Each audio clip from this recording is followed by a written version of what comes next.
Hello friends, welcome to our channel today's news tomorrow's knowledge.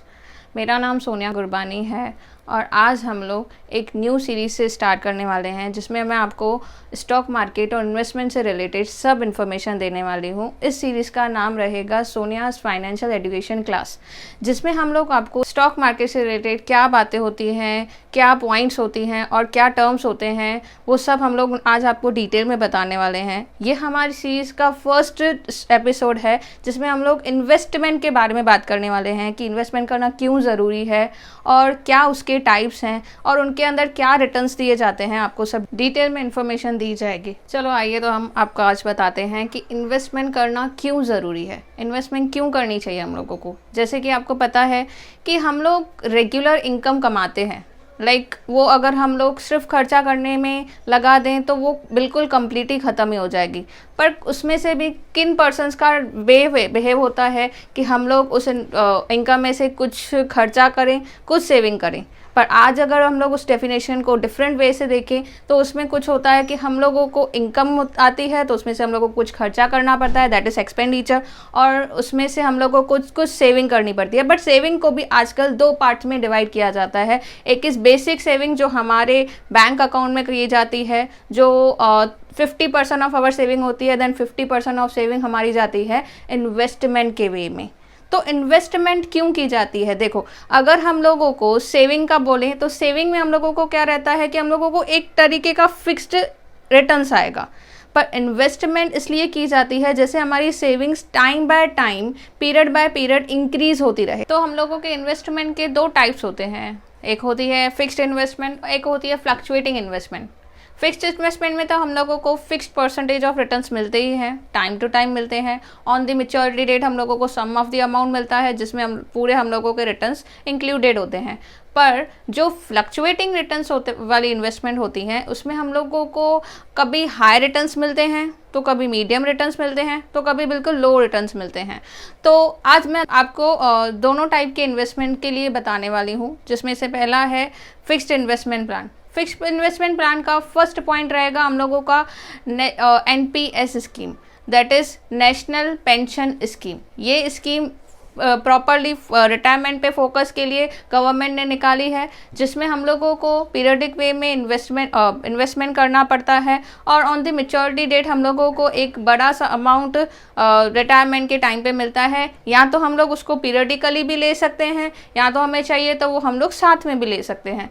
तो NPS scheme government की तरफ से दी गई स्कीम है। इसकी पहले की लिमिट थी कि हम लोगों को 6,000 पर मंथ के हिसाब से इन्वेस्ट करना पड़ता था, पर आज हम लोगों को ये स्कीम 1,000 रुपीज़ में भी इन्वेस्टमेंट करना अलाउ करती है। तो हम लोग एक पर्टिकुलर 1,000 के अमाउंट से भी रेगुलर टाइप में इन्वेस्टमेंट करेंगे तो हम लोगों के लिए ये रिटायरमेंट प्लान अच्छा हो जाएगा। ये रिटायरमेंट प्लान सबके लिए अच्छा क्यों है? क्योंकि जैसे कि हम लोगों को पता है कि गवर्नमेंट जॉब्स में हम लोगों को पेंशन अच्छी खासी मिल जाती है, पर जो प्राइवेट जॉब्स वाले होते हैं उनके लिए ये स्कीम्स अवेलेबल नहीं होती हैं। तो ये स्कीम्स जो NPS जैसी स्कीम्स हैं वो उनको रिटायरमेंट के टाइम पे पेंशन के जैसे बेनिफिट्स देती हैं।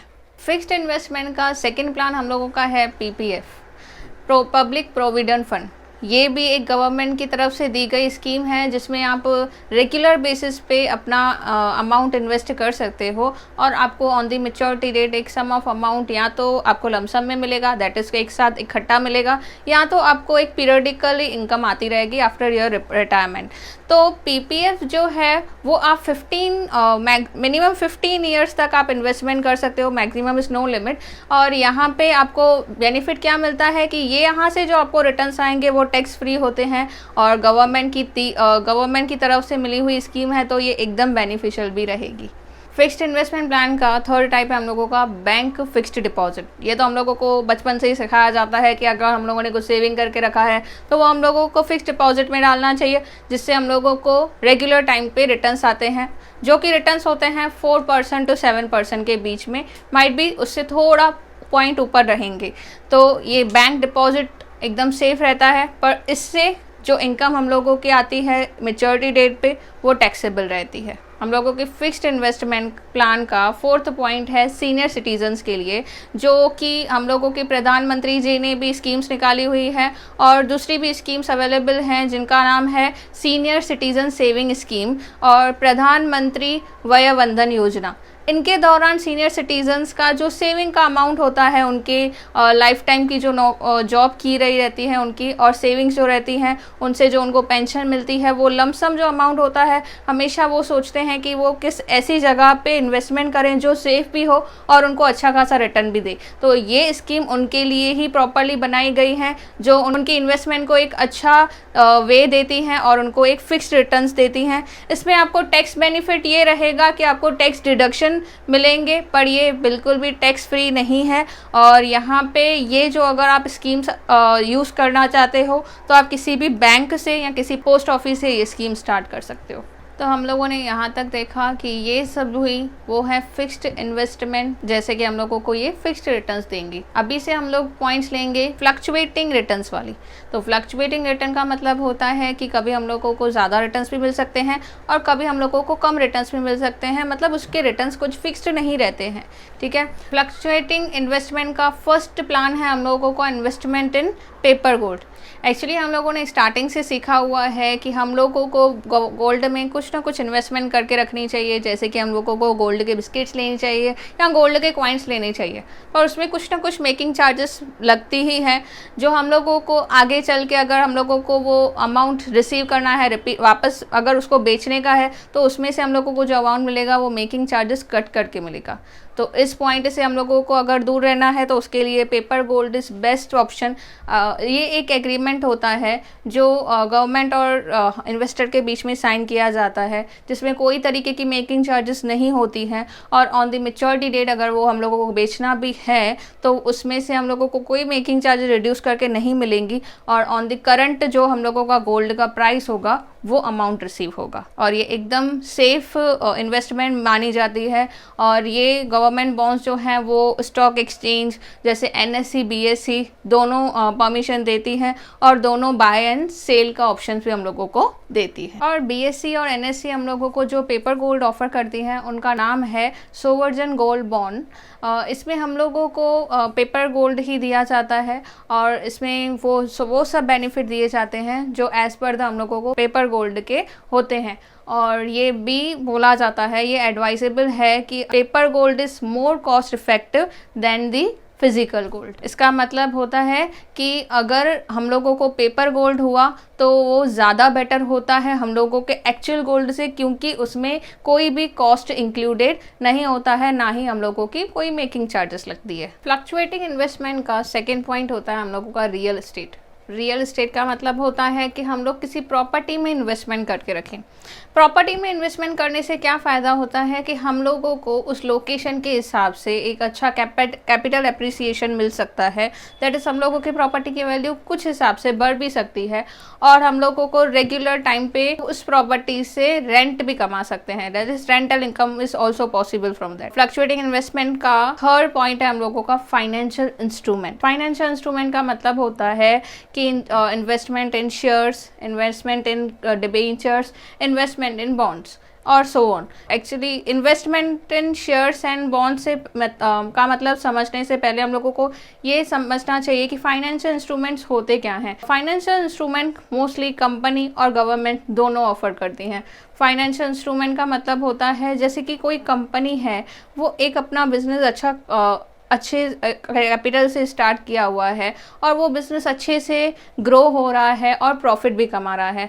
देन अगर कंपनी के प्रमोटर्स दैट इज़ कंपनी के मालिक सोच रहे हैं कि हम लोगों को और बिज़नेस बढ़ाना है, तो उस बिज़नेस बढ़ाने के लिए उनको एक अच्छा खासा फंड चाहिए रहता है, दैट इज़ पैसा चाहिए रहता है, जो पैसा उनको या तो बोरो करना पड़ता है, मतलब किसी से उधार लेना पड़ता है, दैट इज़ या तो बैंक से या तो किसी फ्रेंड्स से या कहीं से भी उनको लोन लेना पड़ता है।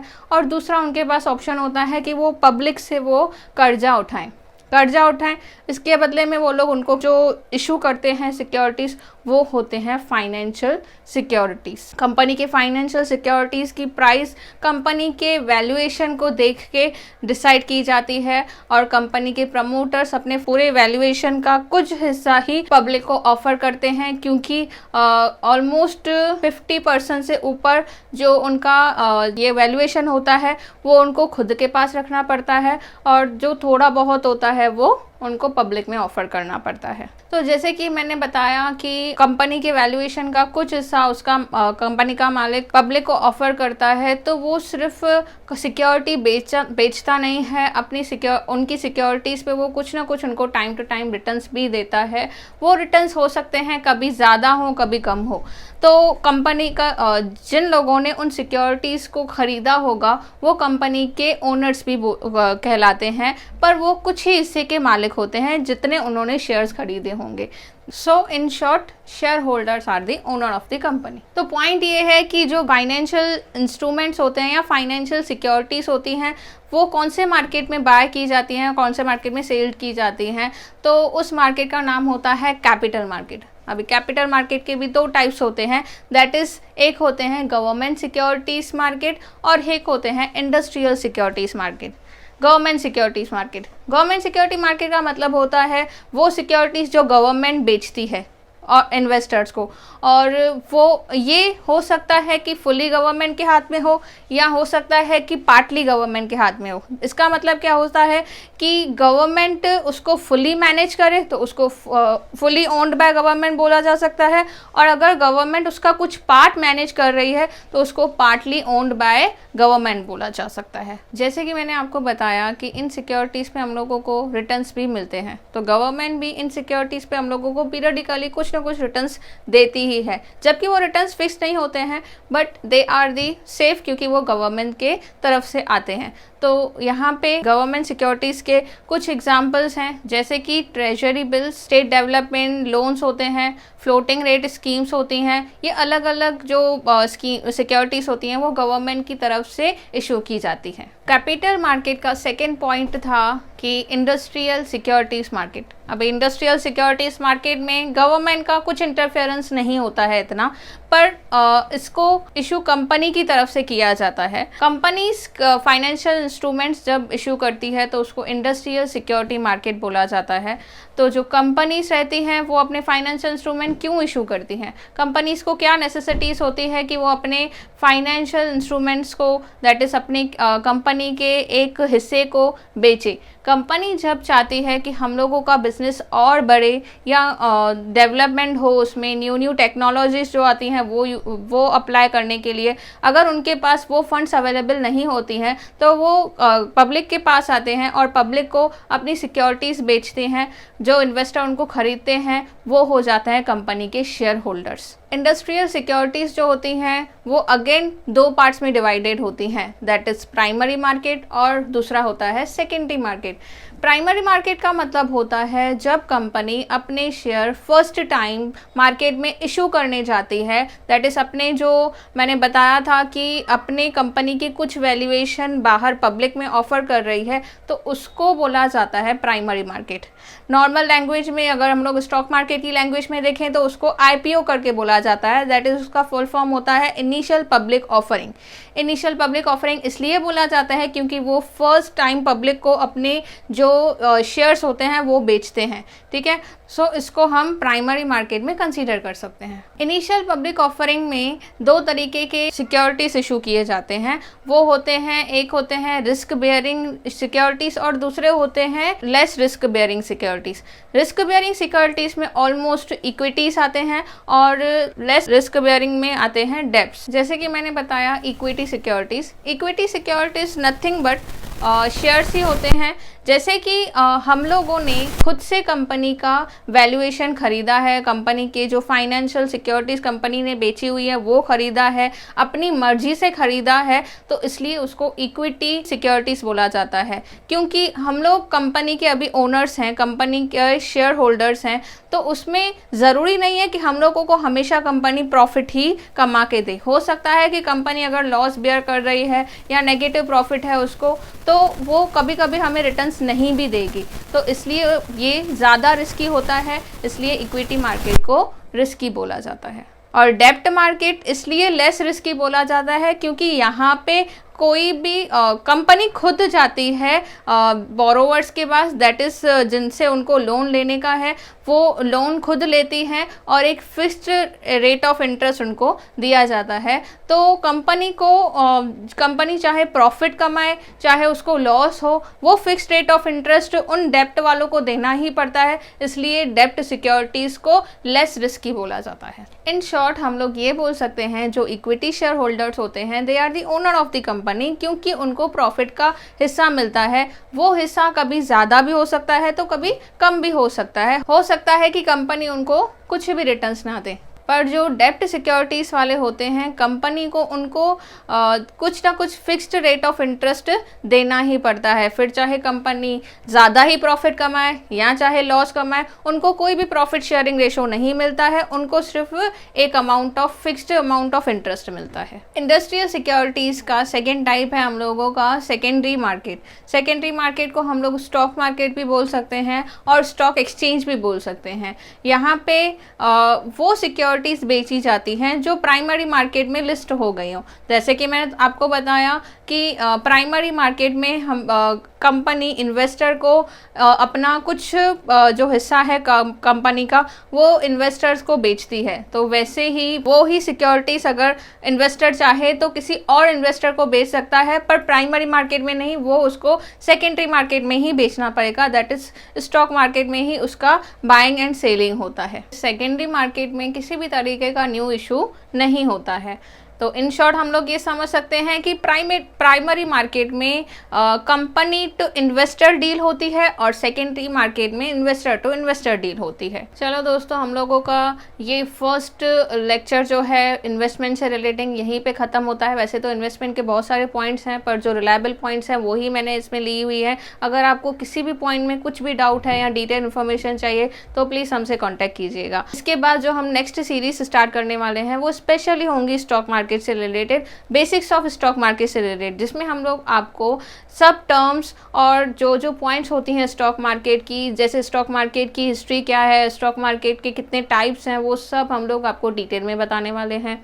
So basic of stock market की सीरीज़ हम लोग यहाँ पे तो डालने वाले हैं, पर अगर ज़्यादा डिटेल में किसी को सीखना है तो वो हमसे प्राइवेटली भी जुड़ सकता है और हमसे ऑनलाइन एजुकेशन भी ले सकता है, और उसमें हम लोग सर्टिफिकेट्स भी इशू करने वाले हैं। सो ये सर्टिफिकेट मिलने के बाद, इशू होने के बाद, आप किसी भी पर्सन को या किसी भी स्टूडेंट्स को आप बेसिक्स ऑफ स्टॉक मार्केट की एजुकेशन दे सकते हो। सो दोस्तों, हम लोगों का फर्स्ट लेक्चर यहीं पे ही ख़त्म हो रहा है, और आगे हम लोगों से जुड़े रहने के लिए हमारे चैनल को लाइक कीजिए, सब्सक्राइब कीजिए और शेयर कीजिए। जल्द ही मैं आपको दूसरे वीडियो के साथ मिलने वाली हूँ। जय हिंद दोस्तों।